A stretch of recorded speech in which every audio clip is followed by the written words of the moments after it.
Hi, everybody. I'm Bryan Norcross along with Luke Doris. This is podcast number 5 of hurricane season 2021, and it's podcast number 61 in our series. And today, Luke, just coincidentally, here we are kind of in the middle of Tropical Storm Elsa as it goes by the Keys. We'll talk more about that in a second. But it's been quite a day in the lower Keys.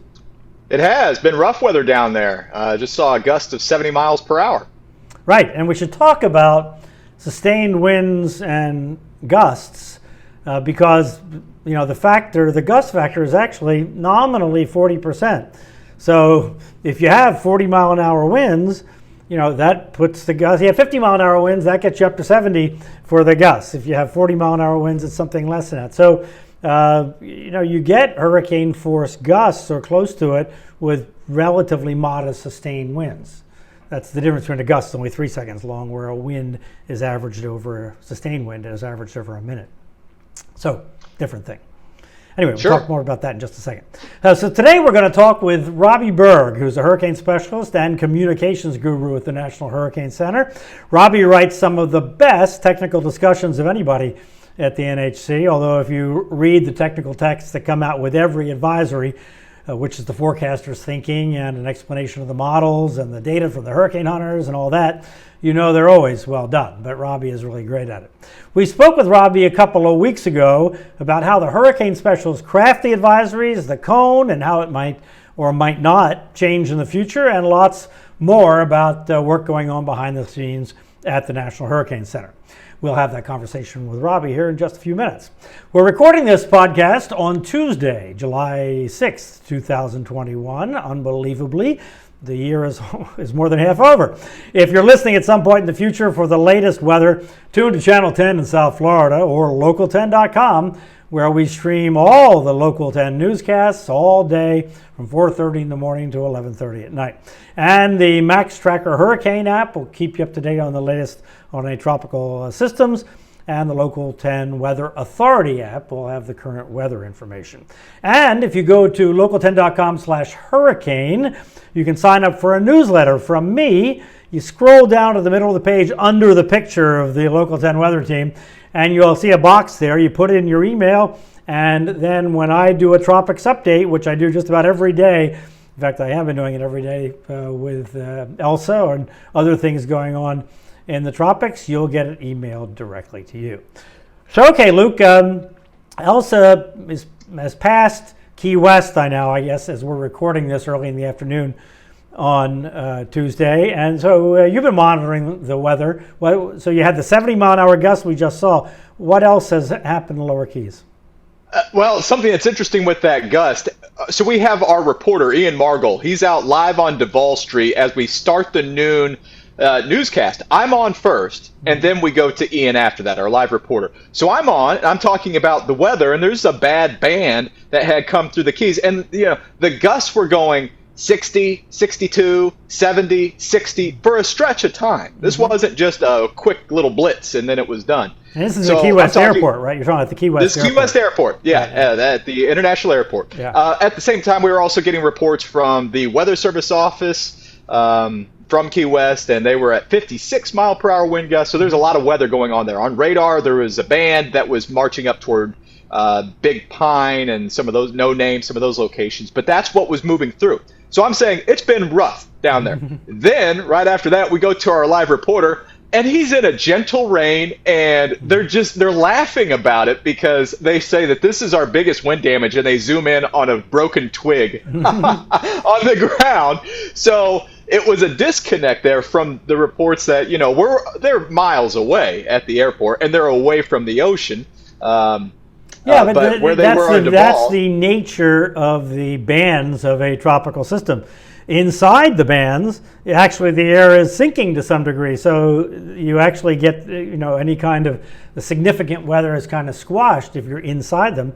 But also the airport is on the Atlantic side of Key West, so they're going to get, when the wind is from the south, they're going to get the full blast of the wind. But I'm sure that they were having a band at the airport and maybe in Stock Island and up that way, but it just wasn't on the Duval Street end of Key West. I'm sure that's what was going on. Although if the National Weather Service office there was really getting 56 miles an hour. That's closer to Duval Street. That's down in the kind of older part of town. And it wasn't even just then. He mentioned in his live hit, he's like, it's been like this for, an hour or two. This morning, they were doing some hits like 9 o'clock, and they said they were getting pummeled. But it was one of those things that's a reminder of, oh, yeah, you see an observation, and it may not be that big of a deal, not that far away. Right, of the whole place, even though Key West isn't that big a place. So let's talk about the forecast for a second. The storm is going more or less parallel to the Florida West Coast, it looks like, and it looks like, I thought there would be more in Miami-Dade and Broward as this thing has gone north. I guess we still can't completely rule that out, but the trajectories on the radar don't look much like much is going to come here, right? That outer band that earlier was kind of over the upper Keys, but it was kind of broken. I thought that might rotate up, but really that's dried out quite a bit.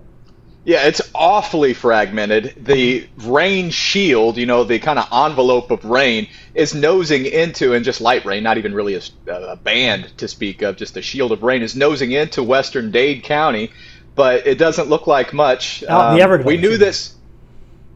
What's that? In the Everglades, you mean? When you say western Dade County. West. Yeah, exactly. So not overpopulated Dade County. Right, the terminology is weird in South Florida because we say West Dade, we mean Kendall. But in weather world, we say western Dade County and we mean the middle of, out there where the TNT airport is, the Collier County line, yes. So not a big deal for us today, but yesterday, we were talking about this before the podcast. Yesterday, I ran into an interesting communications issue, and that was that, we were talking about tropical storm force winds, tropical storm force gusts. So the middle and lower Keys under the warning, expected tropical storm force winds. The upper Keys, maybe some gusts. That's where the watch was. Dade and Broward had neither. Mm-hmm. But we knew internally that, we could get some strong thunderstorms in the bands, and that could bring, gusty winds from the bands, but no watch or warning. So there I am. I'm on television talking about, okay, we don't expect tropical storm force gusts in Dade and Broward. Then we get a severe thunderstorm warning to pop up from one of the bands, 60-mile-per-hour wind gusts. Viewers have to be confused. I need to think of a way before I go on to separate the envelope of wind, the circulation from the storm, versus the thunderstorms in the far-reaching bands, and try to make that more clear because it could get confusing in a hurry. Yeah, I think the issue is in this kind of situation, we probably should have forecasts for Miami-Dade and Broward spotty, if any, as opposed to none. You know what I mean? Because we knew that you can, any day that you have thunderstorms, you can get a wind gust of tropical storm force. I mean, that's kind of nothing, right? You can get a wind gust of 60 miles an hour on any day with significant thunderstorms that I guess are technically by definition severe at that point. But that's not a hard thing meteorologically to do in South Florida. So when we're saying where it's going to be, I think the characterization should be, a few, if any, or some kind of playing it down in terms of the amount of significant weather, but the idea that there would be a better chance of significant weather in the upper Keys and then likely in the lower and middle Keys, which actually was the Hurricane Center's forecast, and boy, has that turned out to be an amazingly good forecast. I saw the track, where they've looked at the track forecasts, stacked up throughout the event compared to what the observation has been. It's right on. It almost looks like one line with these little bits of different colors that you can see sneaking out from underneath it. It's incredible. On a weak storm, on a tricky forecast. Well, yes, and with models all over the place, right? Yeah. With models, the European model was going east of the Bahamas for a while, and the UK Met model, and two outstanding weather models, is going way to the western Gulf of Mexico.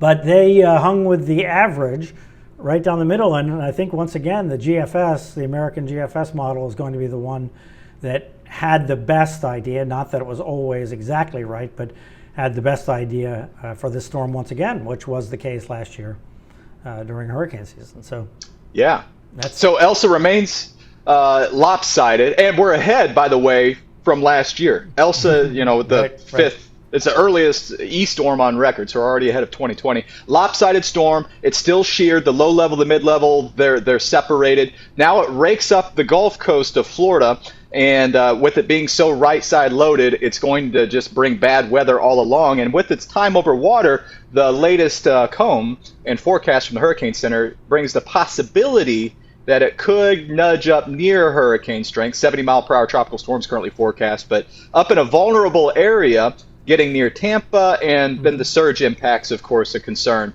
in northwestern parts of the state. Yeah, absolutely. This is significant for the Tampa Bay area. And actually, when you think about it, if the storm is going parallel to the coast, on the back side of the storm, the water, because it's going counterclockwise, the water is being pushed toward the coast. Right, so after the storm, the center of the storm goes by, that's when you'll get the biggest push of Gulf water against the Gulf Coast. So that's where they're going to get, they're forecasting 3 feet or so of storm surge, and then farther north, Tampa Bay and points north 3 to 5 feet. But that's because the storm is turning into the coast at that point and is forecast to be a bit stronger. It could easily be a hurricane. It's 5 miles an hour, and you can't really forecast plus or minus 5 miles an hour anyway. So, they think the odds favor it staying a tropical storm, but they put up a hurricane watch just because it's in the noise, whether it's 70 or 75 or maybe even 80 miles an hour. And certainly that's imaginable. I guess a question would be, since it's going to be under more influence of the big dip in the jet stream, right, that's going to drive it to the northeast, wouldn't just intuitively, I would think that there would be more kind of bulk shear in the atmosphere so that you might get more spin-ups of tornadoes at some point, farther north than we had down here. You're the tornado guy. What's your thought? That would make sense. I would agree. And already today, we're still kind of far away from that. You're looking for the shear, the changing of wind direction with height if you want to get some spin ups. And we already have that today. In fact, there is a likely chance that we get a tornado watch probably in southwest Florida today. But as it goes further north, that chance should increase. You get the proper winds, that rotation with height, and it's easy to get some of those bands to spin up tornadoes. So we will see. Yeah, although this isn't a very strong storm, so that obviously happens. The stronger the storm, the more the dynamics, the more the air is rising, the more that's going to happen. But I would be surprised if we don't get some. I think with the wind profile that we're going to have. And you don't need a strong storm to get that. Look at Claudette. Claudette spun up, an EF2? Was it EF2 or an EF3 in Alabama? Yeah, and they had several tornadoes with it. So it's not that different of a setup. Although when you get Elsa, farther north, the farther north you get, the more likely, like on the northern Gulf Coast, it's more likely because you get more dry air aloft and it's not as tropical an atmosphere, right? Sure. But I remember, the storms blend together. Maybe it was Wilma. Of course, that was a big and had been very powerful storm. A bad tornado in the Keys, which was really a surprising thing to have a EF2 or EF3 tornado come through the Keys. It's very surprising. Yeah. So all right. Well. Anyway, everybody on the West Coast needs to, stay in close touch with what's going on there, because this is not an insignificant event for people that live, especially in low-lying areas along the West Coast, and especially Tampa Bay and points north up to the Big Bend, where the storm surge potential is so huge. All right, so here's our conversation with Robbie Berg, hurricane specialist at the National Hurricane Center and a specialist in communications as well. Hi, Robbie. Welcome to our podcast. Hey, thanks for having me. So there's a lot to talk to you about, but let's start at the beginning. How did you get interested in weather and specifically in hurricanes? So I think like most meteorologists, it started pretty young. I was living up in New York. It's kind of where I was born and grew up the first part of my life. And, hurricane-wise, I still remember Gloria. I think I was actually in upstate New York at the time, young kid. I remember looking out the window and seeing trees blowing and things blowing down the road. So that was probably the first memory of a hurricane that I can recall. And then after I moved down to North Carolina, when I was in elementary school, we got hit by Hurricane Hugo, even up in the mountains. I lived in Asheville. at the time. And even then, that's pretty much where the core of the storm went through, maybe just to the west, or sorry, just to the east through Charlotte. Charlotte really got hit, Yeah. But I still remember, we actually went to school that day. So I remember going to school on the school bus. I think I was in 5th grade at the time, and it was pretty nasty that morning. So I got the hurricane bug pretty early. Of course, then there was the superstorm, 93 in Asheville with all that snow. That was a pretty big event as well. And I just decided, I really liked hurricanes. I still remember watching the Weather Channel when I was young. I had my hurricane plotter chart, and I'd go and wait for the tropical update every hour and plot the latest coordinates based on what was on TV. So I don't know. I'm not sure what it is. It's, was it Bill Reed always said it was a malfunctioning gene, I guess, of us meteorologists. Yeah, so many people tell a similar story, right? 50 minutes after the hour was the tropical update, right? Yes, every hour. Right. So you, in some sense, worked your way up to a hurricane specialist at the National Hurricane Center. And I'm sure a lot of your colleagues there did a similar thing, or they had a slightly different path. But is your path, do you think, a model for student meteorologists today that want to get where you are? Yeah, so because I wanted to do tropical, and when I was looking at colleges, it was either stay in state and go to NC State in Raleigh, or I was looking at a few other schools as well. But the in-state path for me worked well because NC State did have a tropical program at the time, and I also had a marine science program at the time. And so I kind of knew that I wanted to combine those two sciences. I liked the ocean, I liked weather, and it just seemed like a natural fit for me. So I did go there, got the double degree in meteorology and marine science, and also did some research in tropical meteorology. Then after that, I decided to move down to the University of Miami, go to grad school. Again, just staying on that tropical track because I just knew that's what I wanted to do. And I was so fortunate enough that even after being down in Miami for a year, I was able to get an internship at the Hurricane Center. And I guess the rest is history as far as, working there. So, I think the path set me up to have those opportunities. I'm not sure if I had taken that exact path, where I would have been, where I would have ended up. So I'm pretty fortunate in that regard. Yeah, and those internships are critical, aren't? What an opportunity to get an internship with the Hurricane Center. It's, in the TV business, you have to have an internship. It's part of the process of getting into the career and into the business. Tell me about your gig. What's the job of a Hurricane Center storm specialist when you're working a storm?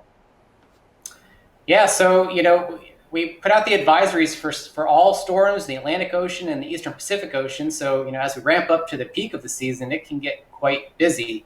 Oftentimes we're writing a forecast, making a forecast, and then writing the forecast discussion on one, maybe two storms at a time. And you really only have a 3-hour window to do all of that, to make that forecast and get your reasoning out in a way that makes sense and that helps decision makers. So it can be busy. You're analyzing all the data that comes in, whether it be from satellite observations, aircraft reconnaissance, and then you're looking at the model data on the different scenarios that a storm may actually do, and then making your forecast. And so it's a pretty compressed schedule to get each of those forecasts out on time, because people expect those forecasts to be out at 11 a.m., 5 p.m., and then 11 p.m. and 5 a.m. Or before. They're not. Yes. Yeah. Or 4 if you're in the Central Time. Or before. I'm saying or before those times. Or before. Oh, that's true. Yeah. Where have I heard that before, Bryan?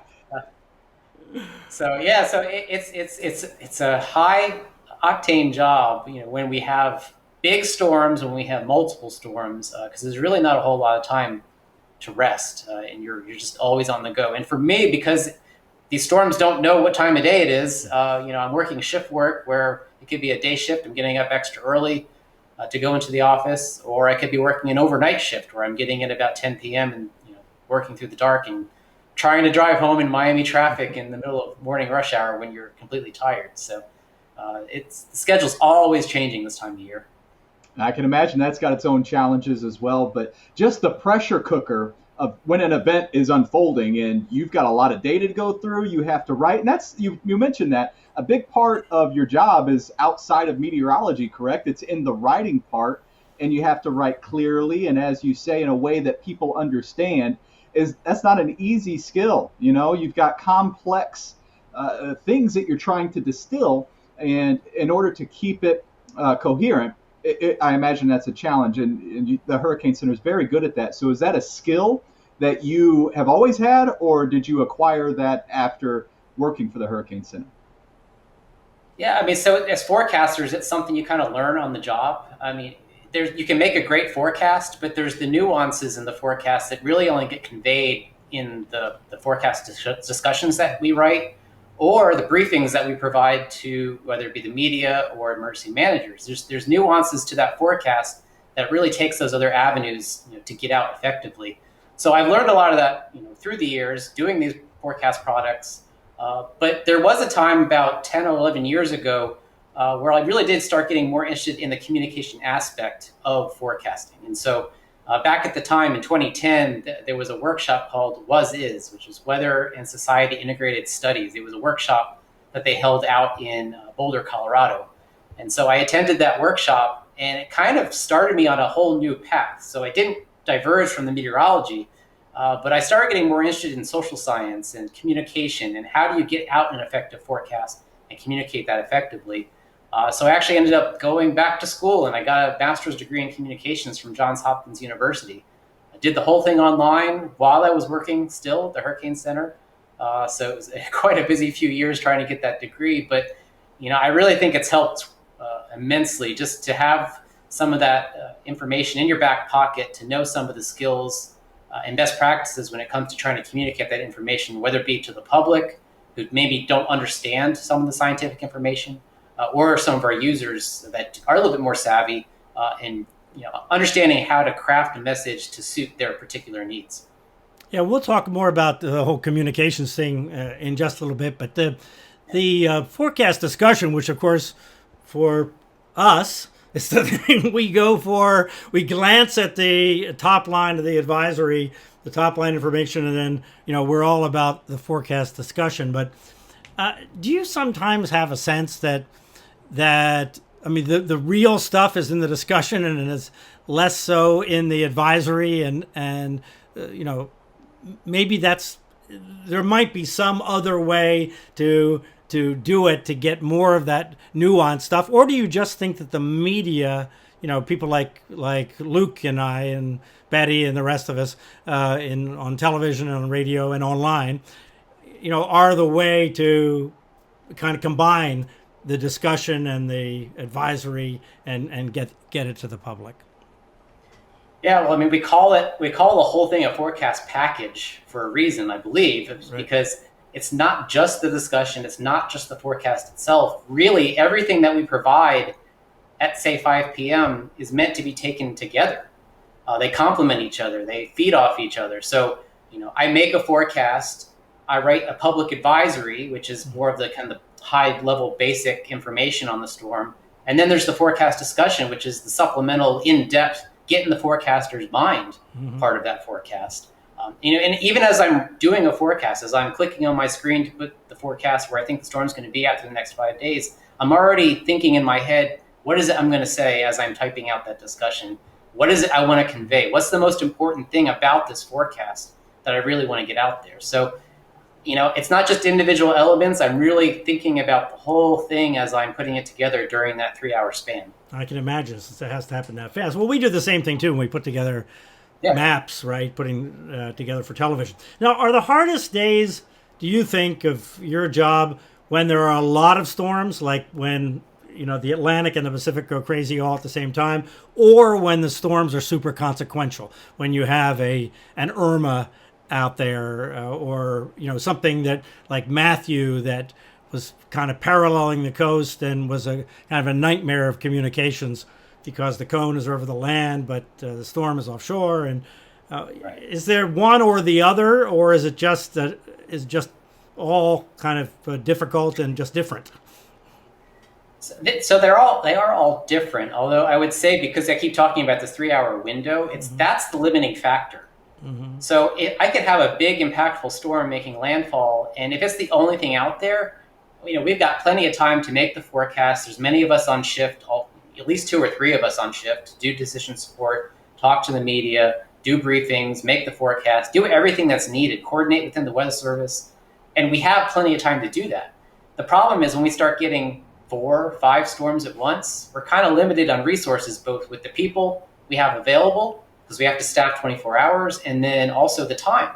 If you have to get all of that done within the 3-hour period, then it gets chaotic. And oftentimes you feel like you don't have the ability to put as much focus on what you need to put your focus on. So I would say that, all aspects of the job can be difficult, but when we get 5 or 6 storms at once, because we do it in the Pacific as well, it just gets to be a little bit chaotic, and it's hard to really place that focus where it needs to be. At least in general, you don't have more than one like super landfalling threat at the same time. It's generally generally you have one, maybe two, and the rest of them are out in the ocean somewhere, I guess. Yeah, at least for the U.S., but we can often have a landfalling storm in the U.S. and then maybe something down in Central America or the Caribbean at the same time. And it's not just the United States, because we're also coordinating with all the countries down there in the Caribbean, talking to them, calling them on the phone, and that in itself takes a lot of time. So it can get quite hectic. Exactly. Luke? Yeah, I'm wondering too about, I imagine that there's a lot of pressure outside of just the forecast, and that is maybe from other people, politicians, emergency managers. Do you ever get pressure to not put a warning up?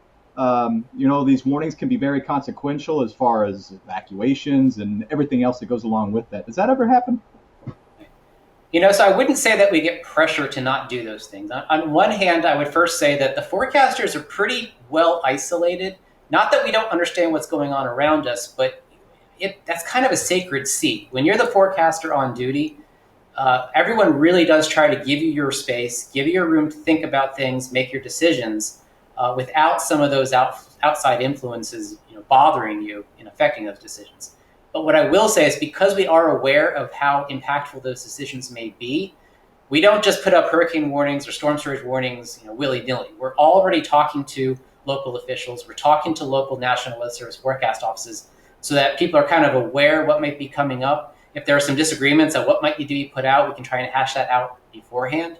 But I would say that in most cases, we're kept pretty isolated to do the job that we're supposed to do, and to try and make those decisions based on as sound meteorological science as we can. Yeah, it's the answer that I would have liked to have heard. So that's good that you guys you're isolated from that. That's good. But speaking of watches and warnings, I'm reading a lot these days about hurricanes from the past and where the warnings would get issued, and that's the flags are up and people are taking notice.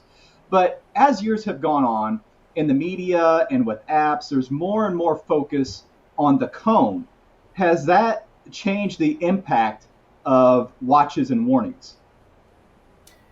Yeah, well, I think there's several things that have impacted watches and warnings. Like you said, the cone is one thing. It's so pervasive now. I mean, it's almost cultural in a sense that everybody, especially if you live in the state of Florida, about the cone of uncertainty.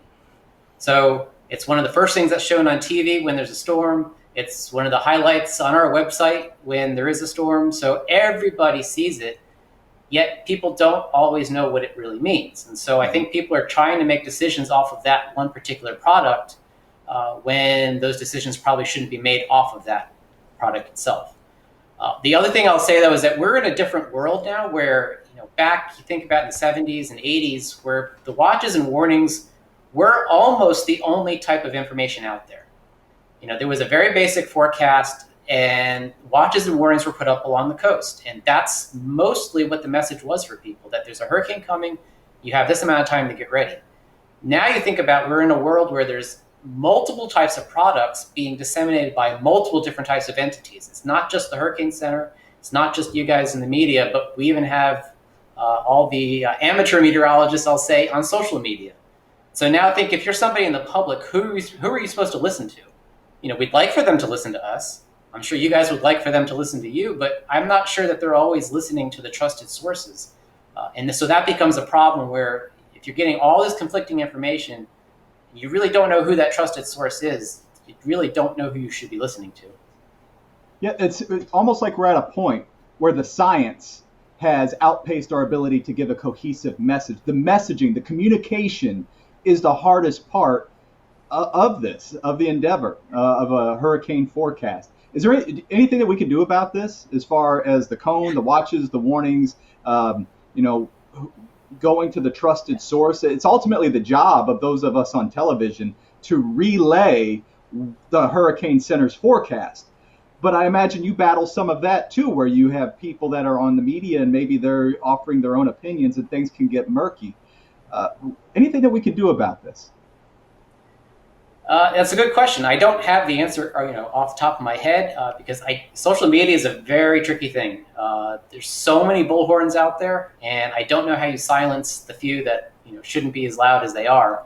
I will say that at least within the Weather Service and then within NOAA now, we are doing or conducting several social science research projects, or at least funded them. And one of them is to look at the entire product suite that we produce for tropical products. And I will say in some regards, I think it's messy. I mean, there's so many different products now that are issued from the national level at the Hurricane Center, and then even at the local level at our local National Weather Service forecast offices. And I don't know that all those products always are married very well. I'm not sure that they always get the message out effectively or cleanly. So we are looking at ways, in the future, how to essentially modernize the product suite, maybe make it more simplistic, more effective. I don't know what that's going to look like in the end, what's going to fall out of that. But I think if we can clean up some of that, then maybe it'll help make the message a little bit clearer for those who are trying to communicate. So I wish I had a better answer than that, but I am optimistic that we're going to get to a point where we're going to try and make it a little bit easier to understand some of these products.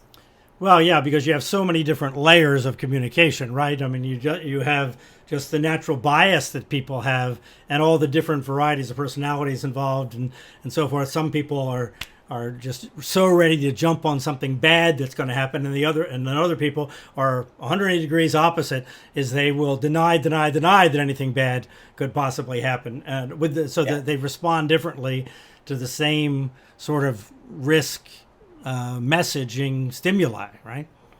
Yeah, that brings up a great point. I remember there was a study done a couple of years ago along the coast of Connecticut, and this would apply to pretty much anywhere along the coast, but they did essentially what's called an audience segmentation analysis. And they looked at the residents along the coast of Connecticut to see how they would respond to hurricane information.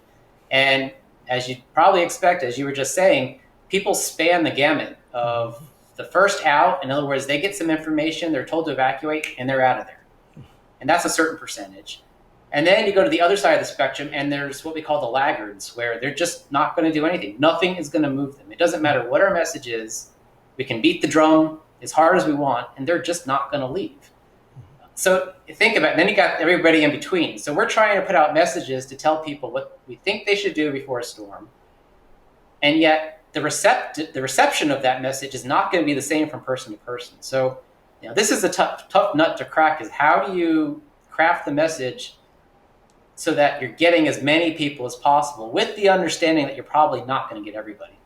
Yeah, and then you have the problem that people in the Northeast have a far different level of understanding of National Hurricane Center products and hurricane communications in general than people in Florida, for example. I mean, the perfect example of that was in Sandy. They did, which I'm sure you're aware of, Dr. Jay Baker from FSU and other people did extensive research during Sandy, which is like the best possible research, is to really get people when they're making the decisions, as opposed to, just a kind of an idea, what if kind of research is always a little sketchy for anything that's emotional like hurricanes. And what they found is when they asked just the very simple question, were you under a hurricane watch or were you under a hurricane warning, yes or no, right? As basic a question as you got. Most people said, yes, they were either under a watch or a warning, which of course they were under neither. But on the other hand, people are on television nonstop warning them. So of course they were being warned because they were looking at it a very simplistic, what's the definitions of the words in my mind, watch and warning, as opposed to kind of the technical definitions that people have a much better appreciation for on the Gulf Coast in Florida, places in the Southeast where they deal with this. But anyway, so you have that whole problem too, right? Is that you're putting out basically the same products for the New Jersey coast or the Connecticut coast as you are for the Florida coast, and the level of understanding the public is different. Right. Yeah, and it's funny, we were just talking this week, we were looking back at the storm surge warning since it was instituted back in 2017, I think. Mm-hmm. We have not yet put up a storm surge watch or warning for anywhere in the Northeast, essentially nothing north of the Chesapeake. So, whenever that time comes where there's a hurricane threatening that part of the country, we have to put out that storm surge warning. I mean, I almost don't know what's going to happen. We're not even sure if the media or other decision makers up there really fully understand what those products are. So, actually, we did a workshop with some of the media folks up there this week, and so we're still doing the education process just to make sure that if a storm happens to threaten up there, they do understand at least what those products are meant to communicate. Yeah, I mean, there's education throughout all aspects, including the government. I mean, in Sandy, New York City, you have one of the most advanced emergency management services that any entity has, but they didn't understand the fundamentals of the storm surge in Hurricane Sandy. So it's kind of crazy. Let's go back for a second to, you were talking about how people digest the information on the website and so forth. And I know billions of impressions during hurricane season on the National Hurricane Center site, right? Do people in general come and look around, or do they kind of come and glance and leave? Do you have any sense of how that information is digested by most people, considering how many people actually go to the NHC site? Yeah, so we have web statistics to see how people are actually traveling around the website. And first thing I'll say is that the most used product or clicked on product is the cone. And most of the time, they click on the cone, they glance at it, and then they're done. They're gone.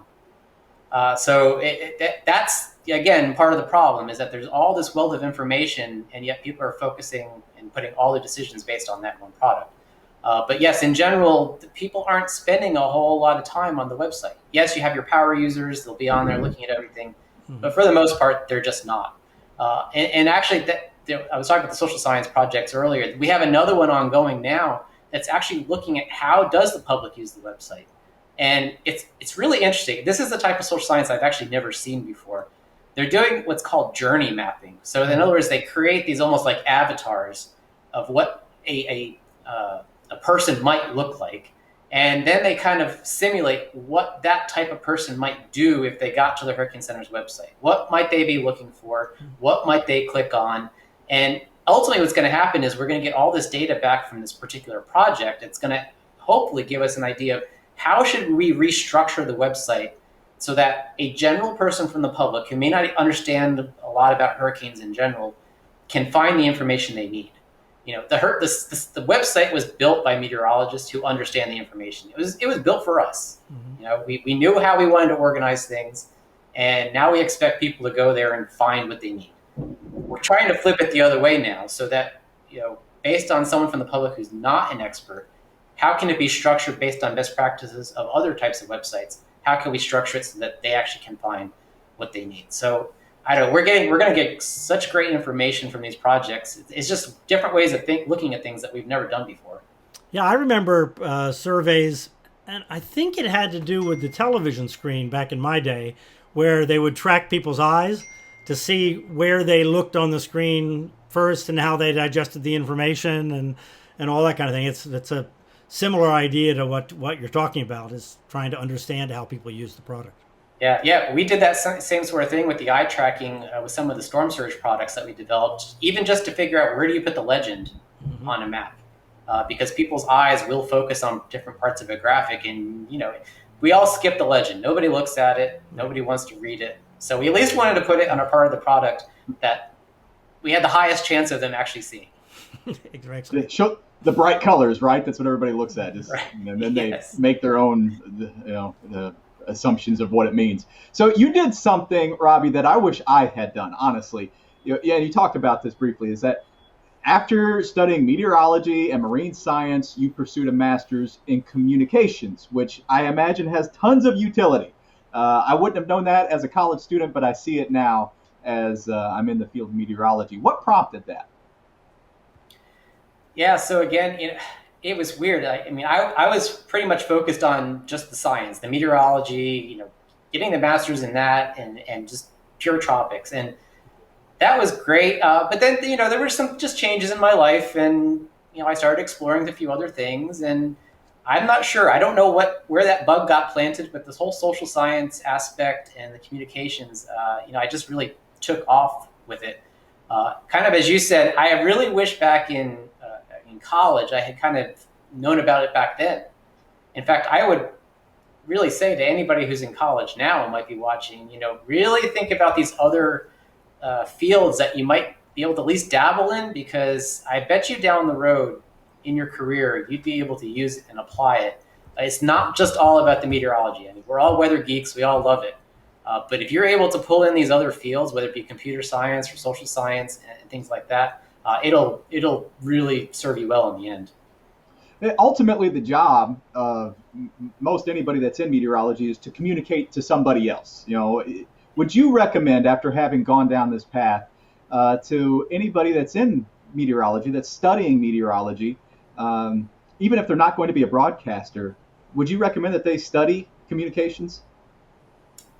Yes. I mean, it doesn't have to even be communications. I mean, it could be something like psychology.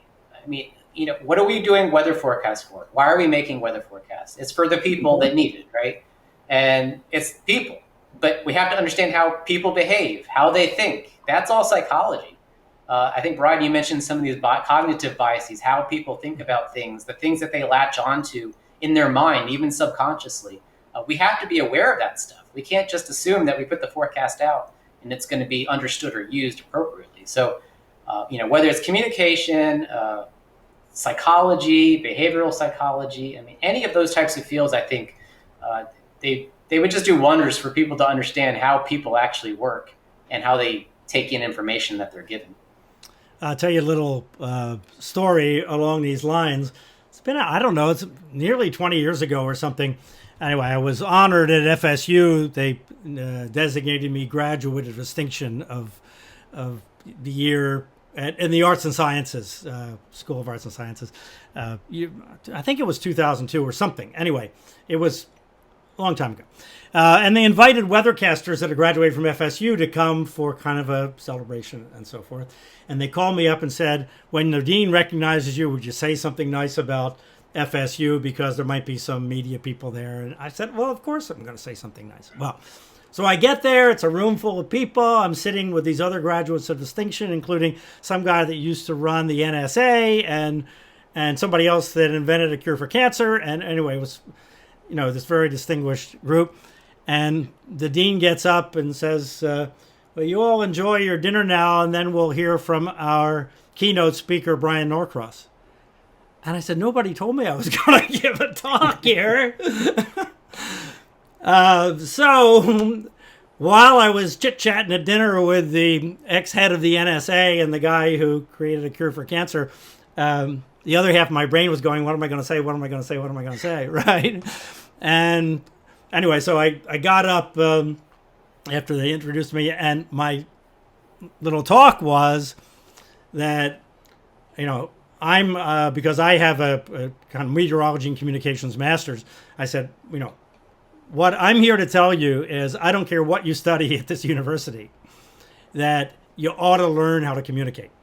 You ought to have the university to require a communications component, whether you're studying science or. So I tried to expand that into something that sounded like a talk by saying the same thing over and over again. But anyway, I have always believed what you said, Robbie. Absolutely true. So yeah, go ahead. I was just saying real quick, I really wish the universities would not just make you take electives, because we all took those electives, whether it be psychology, communications, but actually then apply it to the major that you've chosen. And I don't think there's that linkage. I think everyone just assumes, you just have to take those electives and I'm going to get through it. But if we make those linkages, there, I think it'll be more apparent to students, why they have to do that. I agree. I totally agree. It ought to be part of the meteorology program that you take these communication and, whether it's broadcast meteorology or communications in meteorology, that should be part of the program. So one of the interesting issues to me, I know you at the Hurricane Center and working with a team of social scientists doing a lot of great things, but the Weather Service is kind of doing the same thing. And one of the things that as you know, I've commented on in the past a number of times is that the Weather Service messaging and the Hurricane Center messaging are somewhat divergent. I mean, they it's not that anything is bad. It's just that the systems are not interlocked, really. You feel like they're still separate things. The daily forecast coming out of the local National Weather Service office versus the bigger picture hurricane forecast I mean, they're done by different people, even though they can be in the same building, right? I'm just wondering, as you're looking ahead, do you see, by any chance, this stuff coming together, where there is kind of one voice out of the National Weather Service that feels cohesive, as opposed to the Hurricane Center and the Weather Service somehow being different? Yeah, well, I mean, I can't speak for the whole agency, but I would say that, what we're trying to do is that the Hurricane Center is meant to be the 10,000-foot view of a storm. This is what the storm is doing, what we expect it to do as far as where it should go, how strong it might get, how big it might get. But then it becomes difficult because we can't then speak for every locality. So what is supposed to happen is that then the Hurricane Center's forecast is downscaled to the local areas from the local National Weather Service forecast offices. And it's at that point where I think sometimes we see a divergence in messages. One, it might be for good reason, because we have partners such as national level partners like FEMA, the Coast Guard, other parts of the government, national federal government, whereas a lot of their users might be states, local officials, and so forth. So there is going to be some division in difference in what those messages are, but we want to make sure that we're not getting so off message that you're just saying something completely 180 degrees out of phase from each other. So yes, that as far as modernizing the product suite, that's one thing that will be looked at, is how is it that we can maintain what those particular different users need at the different levels of the government, for example, but trying to maintain a consistency in messaging that doesn't get confused between those levels. I think one of the challenges is that at the local level, and I mean, the app on Channel 10 does this, the Weather Channel app does this too, is there are all these deterministic forecasts that come out where your message is very often the uncertainty of the situation, right? To me, that's where the biggest divergence is. And one of the problems, it happens every single day that people pick up their phone and look at the forecast for 7 days from now. But when the hurricane comes along, we tell them we don't know what's going to happen 7 days from now, essentially, or just a general statement about 7 days from now. So in my mind, anyway, just to clarify, to me, that's the biggest challenge is to all this research you're doing to categorize and describe uncertainty in a meaningful way. But if you look at the daily forecasts that are put out, not just by the Weather Service, by everybody, it doesn't have that communications component to it. And I think that's an issue as we all try and communicate to the public. Yeah, and the app issue in particular, I mean, we at the Weather Service don't have an app. We can't produce an app. That's a private sector function. So I think, it's hard because even though we're trying to communicate uncertainty in the forecast, it does not get into the apps because it's not a part of the forecast that app developers want to, include. Right. And I think it should be included, especially because hurricanes and other types of severe weather like that are some of the most uncertain types of weather out there. So something that's inherently uncertain, and yet we just act as if everything's deterministic. Whatever the forecast is, and we don't say, well, it could happen this way, it could happen that way. We need to prepare for a spectrum of possibilities. Luke? Bryan, tell me about, what does this look like practically, Bryan, in your mind? Just curious about this.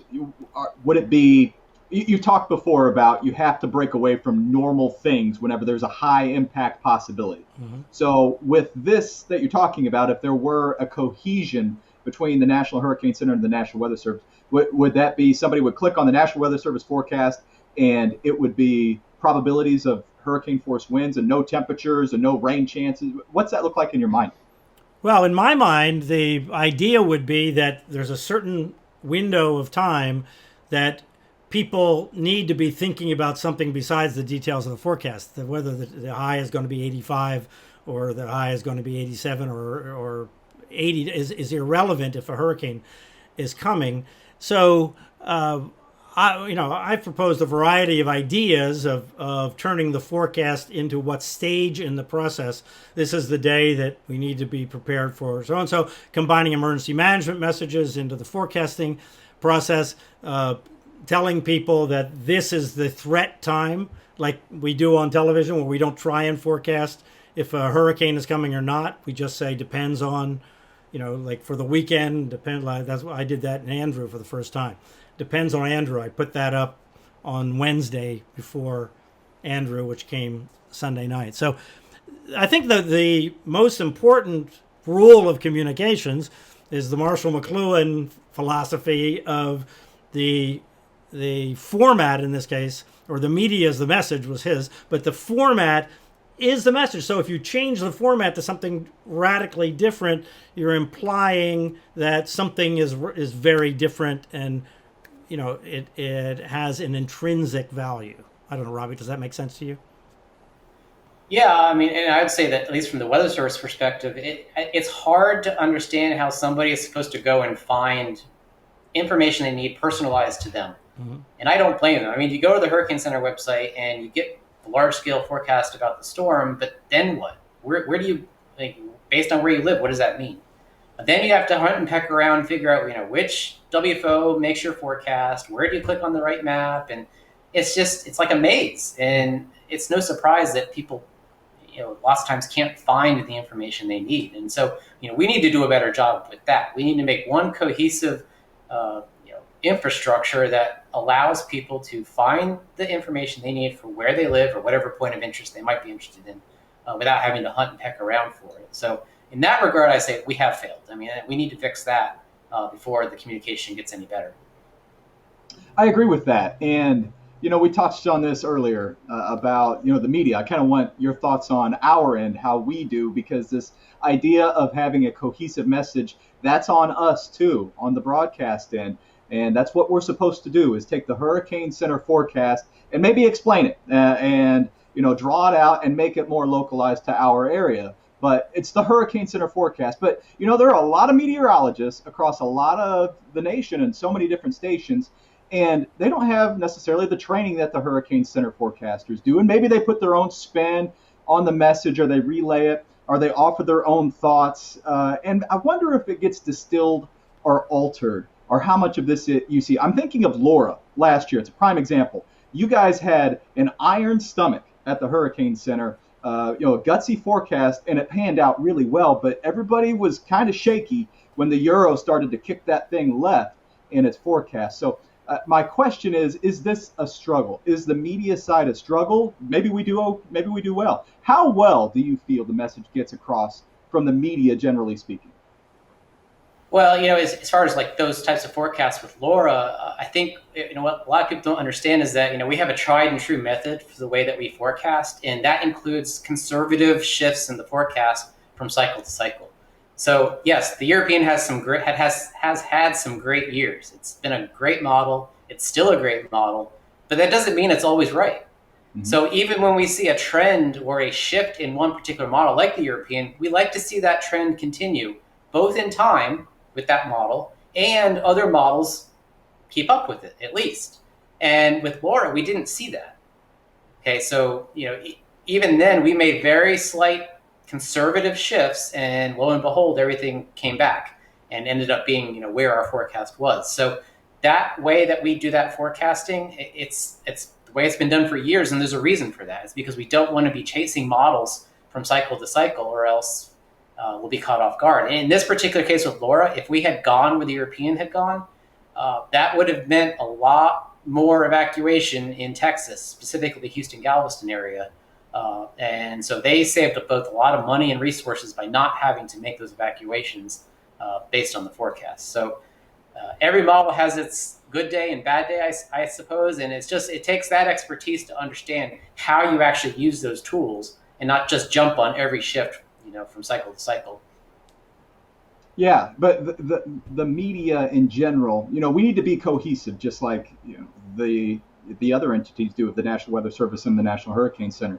Do you get a sense of that? Do you get a sense that there's a cohesive message relayed to the public from the media? In general, yeah. I mean, I actually think that we're all on the same team, and that's not just meant. I'm not just saying that to make it be a good feel-good story, but I think we're all out there to do the right thing.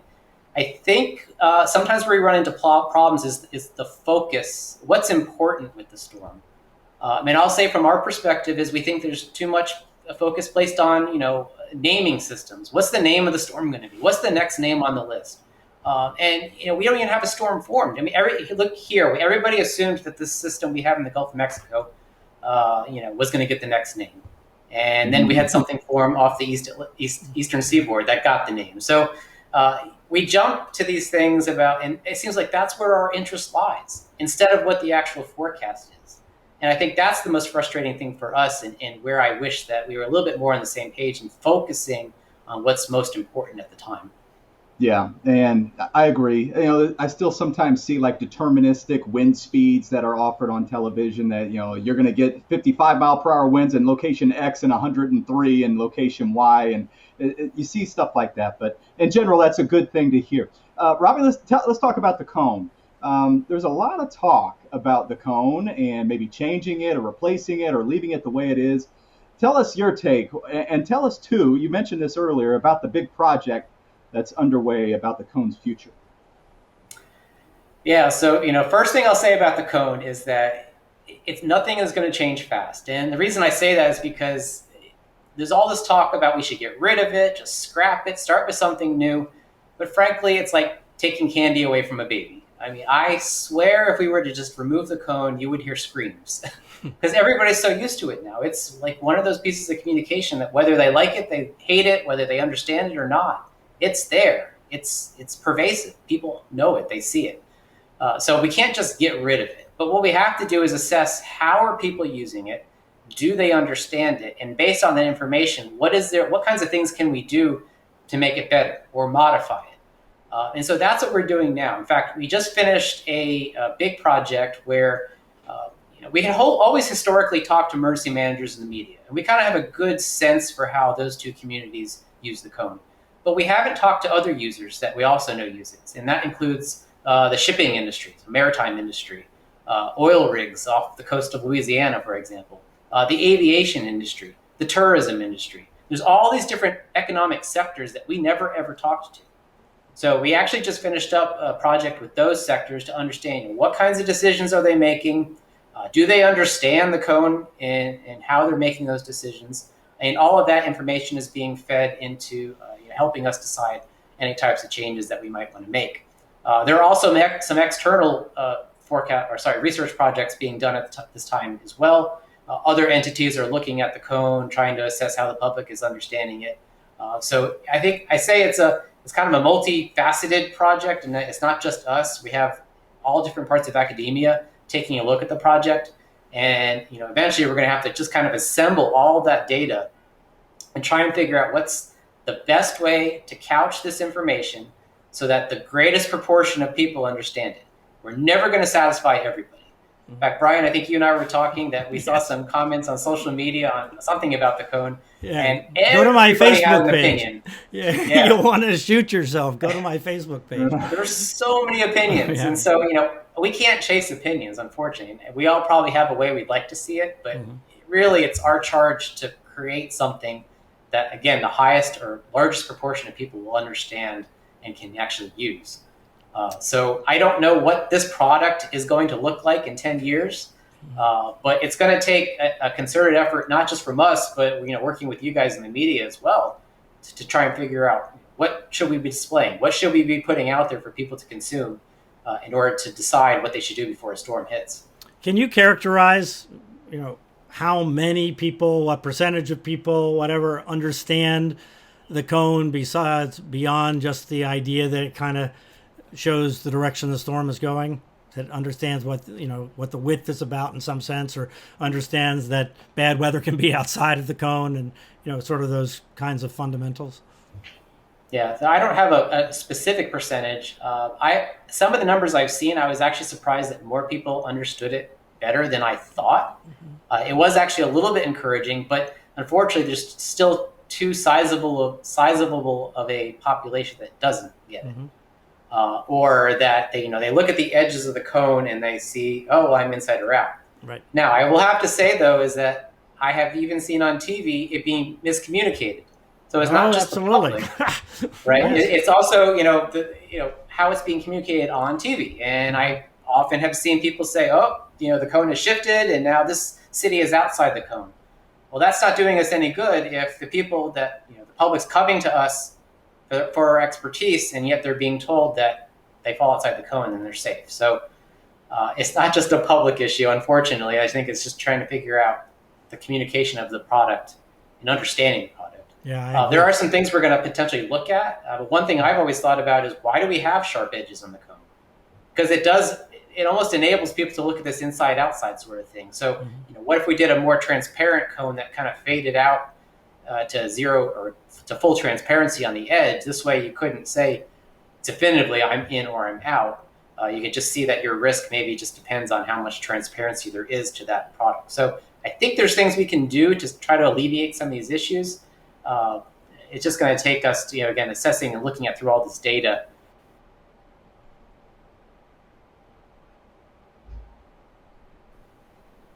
Oh, you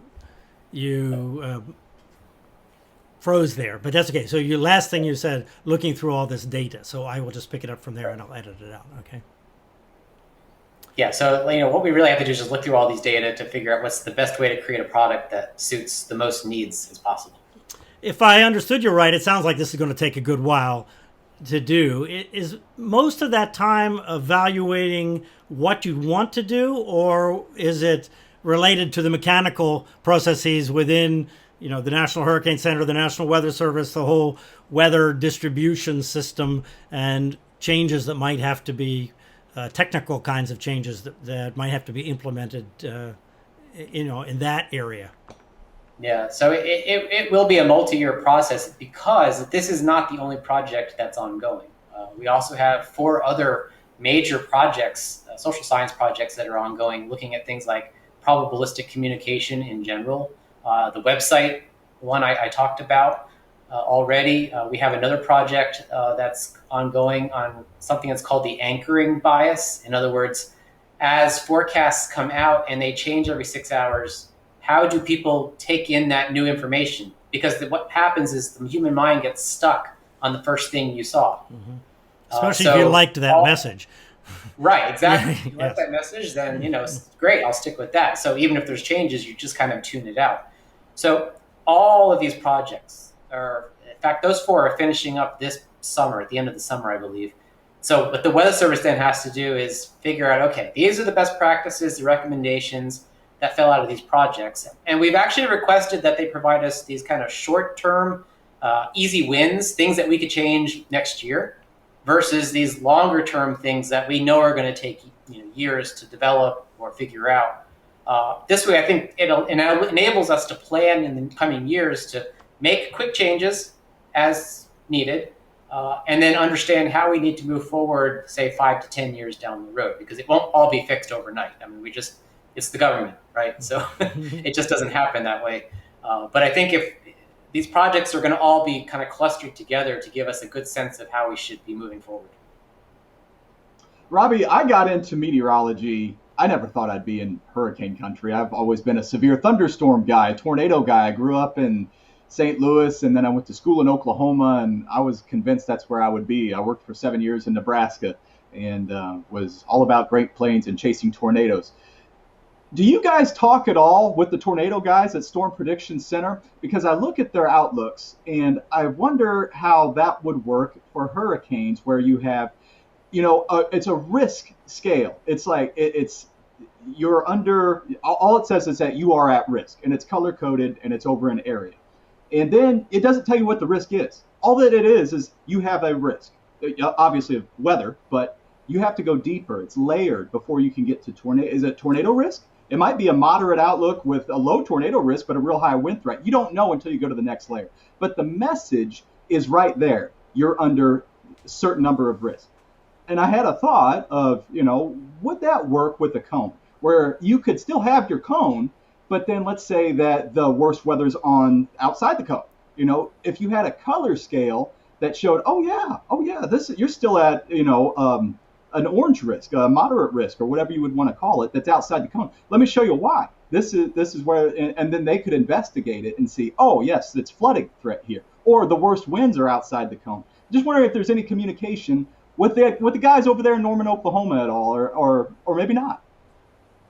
No, we do. I mean, they're one of our sister national centers out there at the Storm Prediction Center in Norman, and we do talk to them. And in fact, some of their best practices, we use, and vice versa.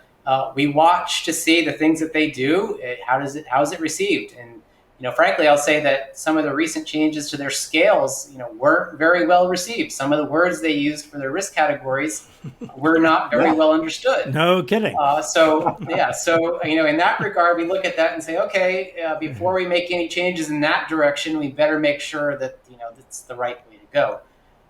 So yes, we play all hand in hand. We're working on some of these same issues. I will say too that the struggle with the cone is that it's only meant to tell you where the center of the storm may move.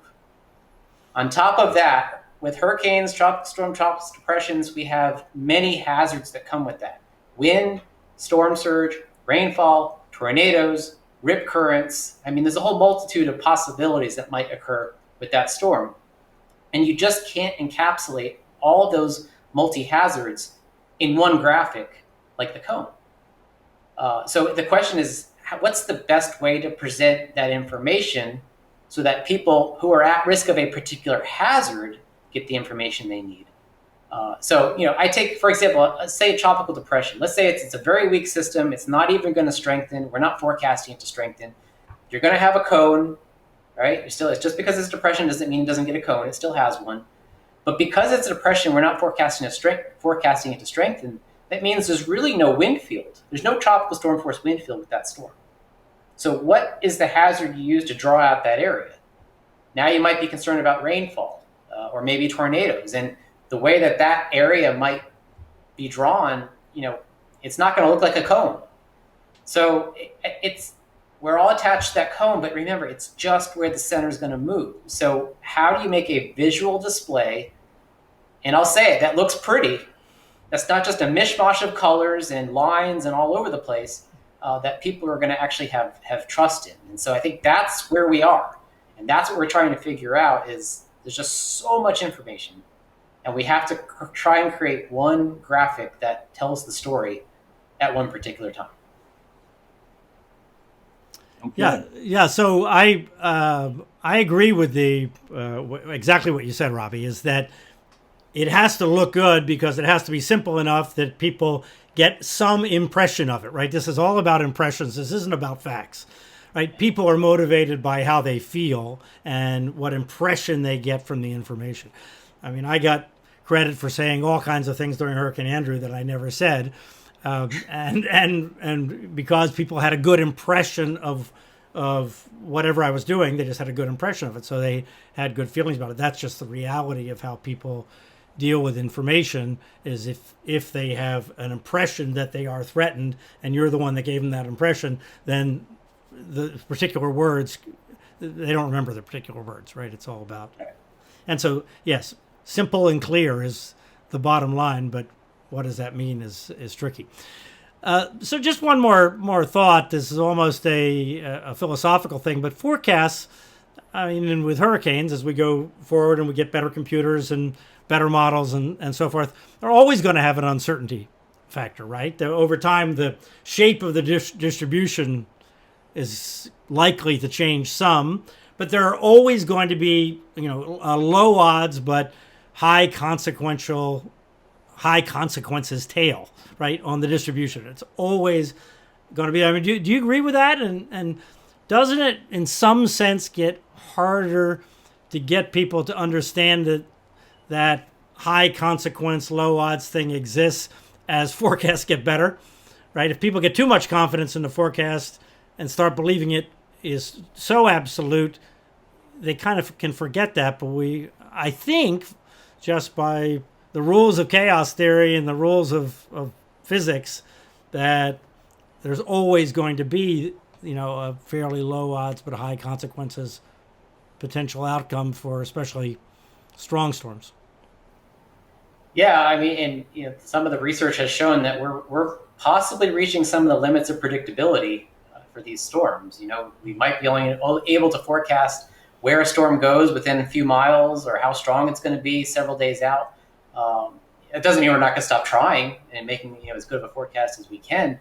But you're right. We have to remember that these outlier events are still going to occur. And that's why we make such a strong push to keep people apprised that, this is the forecast, but you should be preparing for this.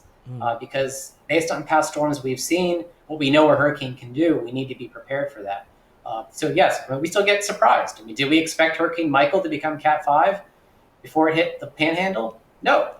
The conditions just did not look conducive for that at the time, and yet it still went on and did that. So, we still have a lot to learn in tropical meteorology, and unfortunately, forecasts will probably only get so perfect or close to perfection. We just have to find better ways to communicate that the uncertainty is always going to be there. It's not going away. We deal with uncertainty in all aspects of our lives, and this is really no different. Yeah, I think the biggest challenge that we have going ahead is this issue between a deterministic forecast and a deterministic expectation and the reality of predicting these high consequence events that you have to really look at the risk. So you can have low odds, high consequences, and still have risk. Well, and I think we're almost, creating this monster ourselves. I think if you go back a few decades ago, people at the time then expected a forecast to be only so good. Right. And so, yes, you can speak on Andrew. What did people think about when, the storm did what it did, and a few days beforehand, we didn't expect that. And I think at the time, because of what the science was, people said, yeah, well, that's meteorology, that's weather forecasting, that's going to happen. But because we have gotten better with forecasts, now it's almost like people expect perfection. And we still have to keep reminding people that, yeah, we're closer to that, but we're really never going to get there. Right. The Andrew situation, nobody 3 days out thought that we could forecast it anyway. So the fact that it all changed 2 days out was not some big shock to the system, and people reacted in the right way, and people were prepared by the time it happened. It turns out they weren't prepared enough, but they thought they were prepared. They had the time to do what they were going to do and settle it. All right, Robbie, really appreciate your time today. Appreciate your work, and it's great having you on the podcast. No, thanks, Bryan and Luke. I really had fun being here, and I appreciate you having me on. Robbie Berg, hurricane specialist and communications guy at the National Hurricane Center. He's really terrific. So, Luke, what do you think about the cone? We've seen a lot of people on social media, including media people who should know better, say that so-and-so place is not in the cone, implying we don't have to worry, or if the threat is less, or something like that. Even this morning I saw Key West is out of the cone. Well, the storm was just approaching Key West. Of course it's out of the cone. But, so we still are in the cone, out of the cone kind of thing, even though we always say that the worst weather and bad weather, in this case, the worst weather may well be out of the cone, and often and essentially always these days, bad weather is out of the cone. What do you think? Well, eventually everybody will be out of the cone, even if you were in it. You could be just on the south side of a Category 5 hurricane and be out of the cone. I think the cone's great. The cone is great. It's a victim of its own success in a way. It is so good that the side effect, the positive unintended side effect of it being an awareness tool, like it was back in the day, where it incorporated a sense of, look, you're in danger. This is an awareness tool. But that is, even though it's not what it was for, it's what it kind of was used at. It's no longer intuitive. And if something isn't intuitive, and we have to spend as much time as we do explaining what the cone is and the cone isn't, and a lot of people don't necessarily understand that, but they're still going to the Hurricane Center forecast and clicking on it, you have to take a second look at that and think, okay, well, there's a bit of a disconnect here. And while it's great, maybe some sort, I don't think you can ever get rid of the cone. People are conditioned to the cone. People want the cone, and on some level they understand it, but maybe some sort of a composite could be used in the future. I don't know. There are smarter people than me that are working on this problem, but I'll tell you what I like, the more I look at it, is the Joint Typhoon Warning Center's cone. I don't know if it would be practical for us, but what it does is it gives it's a cone, so it would be identifiable. People would recognize it. It looks the same, but it has the tropical storm force wind field and has the error of that tropical storm force wind field. If you're in that cone, that cone will tell you there's a chance that you see impacts from that. On top of that, the within the cone, it gives the size of the storm and the shape of the storm.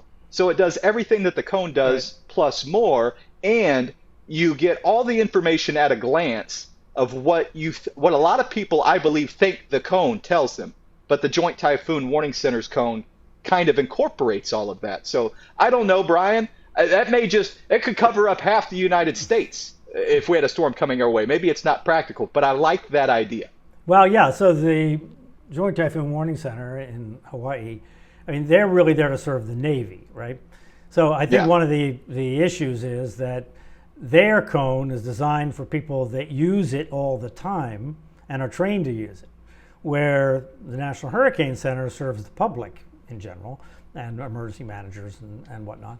So the challenge is that the public doesn't pay any attention to this stuff except when they have to.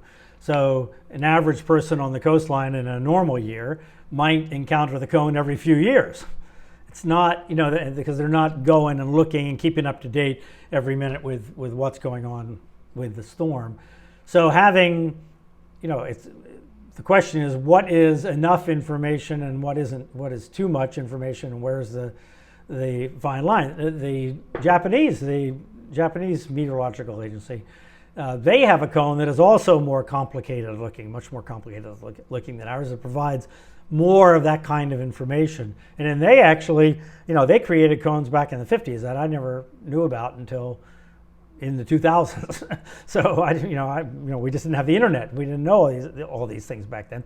But so they have just made theirs more complicated over time, with the idea of being very kind of precise about it. But it really has evolved. You kind of hit it back in the day.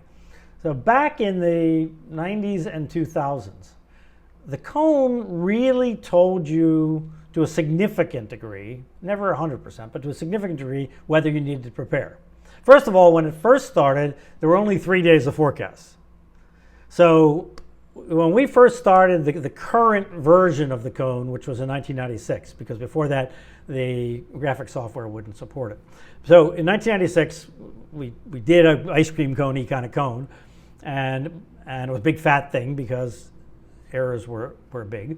And it was essentially, if you're in the cone, you need to prepare. In actual fact, sometimes storms were big and weather went outside the cone. But I think it's good to review why the cone worked when it was big like that. And it's because for a long time, back then, first of all, in the beginning of the cone, the width of the cone was based on the average errors of the previous 10 years of forecasts. Well, that meant that it was including forecasts from 10 years before, which were nowhere near as good, and that forced the cone wider, right? And then you add to that, when you get a hurricane that's of significant strength and danger, forecasts for that kind of storm is better automatically. Forecasts are better for that kind of storm automatically, because the computer models latch onto the storm. They know where it is. As we know, hurricanes are better forecast. And then you add to that when a hurricane is threatening the coast, which is when the cone counts, of course, when it's coming up near the coast, the government, the NOAA and the National Weather Service, deploy all their resources to make the best forecast possible. They sample the atmosphere more different ways and so forth. So they make better forecasts for storms approaching the coast that are strong. So that means that the forecasts are more likely to stay near the center of the cone. Well, if because of the rules of a 10-year average, the cone is wide, when you count in all the tropical depressions and tropical storms out in the middle of the Atlantic that all the resources aren't applied for, the cone is wide. Now that means for the storms that really count, the weather generally does stay within the cone, because the cone is the track is more likely to be near the center line. So, to me, that mitigates for having a wider cone. and maybe the cone, instead of being 2/3 of the time, is 80% of the time the center state was in the cone. I don't know. I mean, I hate to spitball this kind of stuff because Robbie and lots of people are thinking about this and working on it, and so I don't want to come up with a simple solution for a complex problem, that sounds sort of like what I just did. But you know what I mean? When it was wide, it worked better. It just because, and it was 3 days, and so you really don't prepare. I mean, 90% of the people looking at the cone don't prepare in 5 days. They prepare in that 3-day window. So it really was a preparedness tool, right? Then when it went to 5 days, that kind of complicated the messaging as well, and then you're in the cone more. And I don't know. What do you think? Yeah, I think that ship has sailed. Yeah. I think 5 days, just like the 7 and now 10-day forecast that you see sometimes. On TV, the last station, exactly. I worked in Nebraska at a station, we had a 10-day forecast, and boy, that was fun. Yeah. But I think it's easier in Nebraska than it is in South Florida, though. 100%. You can see cold fronts coming, as they're marching across, Alaska, Montana and Alaska, you bet, and there's Seattle or whatever. But for here, it'd be impossible. But I don't know. Like you said, I don't mean to sound, I don't know. I don't have a good answer here. But I do know that we have a communications problem. And I know that we have a lot of people that are not understanding the cone. And I think that causes preparedness issues. It'll be interesting to see, because this is an ongoing, the Hurricane Center is aware of everything that we're talking about. Right. And they have some of the best and brightest that are working on this. They'll come up with a great solution, I have no doubt. I'll be very interested to see what that is. But in the meantime, it's a lot of explanation on television of what it is and what it isn't, and just try to keep all the... Yeah, and the challenge is, of course, that most people first see the cone on their phone. That's the first place, right? Or maybe even online. But anyway, without the explanation, that's the big challenge. So anyway, the dilemma is what to do, and I hope they come up with a scheme that makes it so in the cone, the phrase "in the cone" has meaning again. Anyway, that's the goal, right? The cone that's the whole goal. Right. I don't envy Robbie and everybody working on that task. Good luck. All right, coming up later this month, we'll talk to primo hurricane researcher, Dr. Kerry Emanuel. Kerry is a scientist at MIT and knows more about hurricanes and climate and explains it all so well, better than just about anybody I know. You're really going to enjoy our conversation with Kerry Emanuel coming up here in a few weeks in July. And be sure you subscribe to our podcast on your Apple or Android apps so you get notified when the podcast is online. Or, of course, you can watch Twitter or Facebook, and we'll let you know as well. So until then, I'm Bryan Norcross for Luke Torres. Stay safe, be well, get vaccinated if you haven't, and I hope you have, and we'll see you next week.